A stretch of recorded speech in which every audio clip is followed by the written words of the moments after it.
একবার এক ইন্টারভিউয়ার চাকরি প্রার্থীকে অসংখ্য জটিল জটিল প্রশ্ন করেছেন। উনি সবগুলো প্রশ্নের উত্তর দিতে পেরেছেন। এরপর খুব সহজ একটা প্রশ্ন করলেন, আচ্ছা আপনি প্লেনে 50টা ইট নিয়ে যাচ্ছেন, একটা ইট পড়ে গেল, প্লেনে কটা ইট থাকলো? বলে যে স্যার 49টা। বলে ভেরি গুড।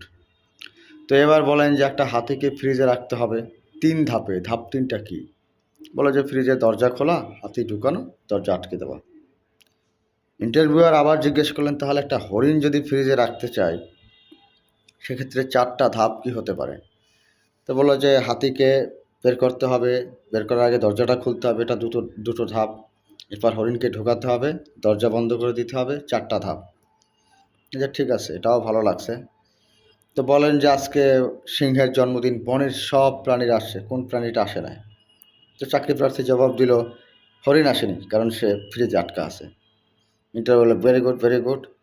তো এক বুড়ি একটা নদী পার করে এপার থেকে ওপারে চলে গেলেন, কিন্তু নদীতে প্রচণ্ড কুমির ভর্তি একটা নদী ছিল ওটা, কিন্তু বুড়ির কোনো ক্ষতি হলো না, সে অক্ষতভাবে নদী পার হলেন।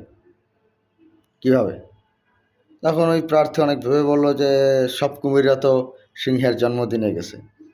বলা যায় ঠিক আছে, ভালো, খুব ভালো করেছেন, আপনি সিলেক্টেড। তবে আরেকটা প্রশ্ন আছে। বলে কি?